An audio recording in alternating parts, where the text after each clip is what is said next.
Welcome to the 1 Minute Apologist. We interview the world's leading apologists to provide credible answers to curious questions.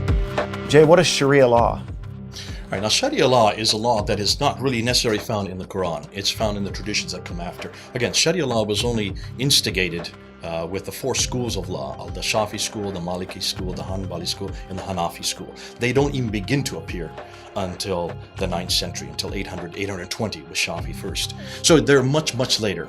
But nonetheless, they are how Islam is to be used, how it's to be formed. If it's a theocratic state based on Allah at the top, then you have Muhammad, who is the greatest of all prophets. Underneath him comes the ulama, then the ummah below that, which are the believers. The ulama would be the teachers. Then come the ummah. Then comes the al-kitab, which is us, the Christians, and at the very bottom comes the kafir. That's the theocratic state. It needs to be run. And how you run it is what Sharia law does. It applies how you to walk, talk, eat, drink, sleep in every area of life. Muslims are very proud that theirs is a 24/7 religion. 24 hours a day, 7 days of the week, everything is dictated by them.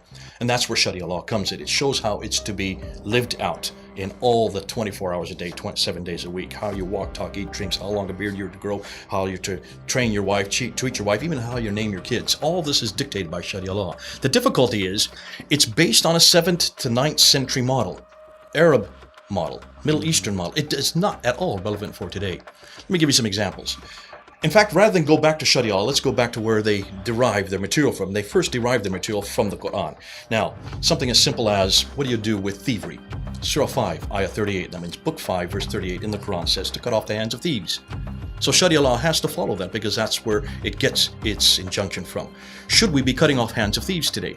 Is that relevant for today?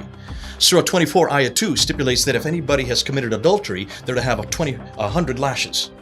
100 lashes for committing adultery? Is that relevant for today? And when you talk about women, just take a look and see what it says about women. Now, when I look at women and what Sharia law says about women, just need to look at two surahs, Surah 4 and Surah 2. In Surah 4, Ayah 3, it says a man can have up to 4 wives, not the other way around. Is that relevant for today? Should we allow polygamy? Verse 11 says that a man has twice the inheritance, or a boy has twice the inheritance of his sister when the father dies. Is that relevant for today? Surah 4, Ayah 24 says that a man can have as many concubines, that which his right hand possesseth. That means slaves of war. In and of itself, is that relevant? As many women that he possesses above and beyond the 4 wives. And then verse 34, Surah 4, Ayah 34 says that if a woman disobeys her husband, he can beat her. Do you want to see that brought in to the United States? In Surah 2, Ayah 282, it stipulates that a woman has half the testimony in court of a man. Do we want to see that brought into courts? And then Surah 2, Ayah 223 is one of the most difficult verses of the Quran. It says that a woman is a till for her husband and that a man may till his wife. That means may plow her anytime he wants, anywhere he wants, sexually. Horrendous verse. Is that relevant for today? A few verses later, in verse 230 in Surah 2, it says that a man can divorce his wife if simply by saying talaq, I divorce you 3 times. Talaq is the word in Arabic. Once he has done the 3rd time, if then the next morning he decides to bring her back, he cannot do that. That woman has to marry another man, has to consummate that marriage. He then has to divorce her before the first man can have her back. Now, is that relevant for today? Now, I'm just showing you a few verses in the Quran of which the Sharia law then expounds upon. Sharia law has to take every one of these verses and applies it to every day, to every situation. No wonder it is not relevant for today. Thank goodness we don't live in the Sharia law. Now, thank goodness it's not being introduced to your country. It's already been introduced to our country, United Kingdom. It became law in 2009 when it comes to marriage and divorce. And we're in the House of Lords right now fighting to destroy it, to get it thrown out. We have 80 Sharia courts now in Britain alone.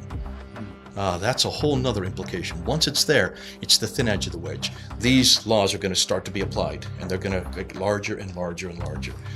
No, it's not relevant at all for today. Thank God I don't have any problem with that with Jesus Christ. Ooh, I love how he treats women. I love what he does with Mary and Martha. I love what he says in Galatians 3:28. I love what he says in Ephesians 5:25. We are to love our wives as Christ loved the church, willing to die for our wives as Christ died for the church. Now, that's a complete corrective to what I see here. Come on back to the Bible. Come on back to Jesus and the way he treated women. That's relevant.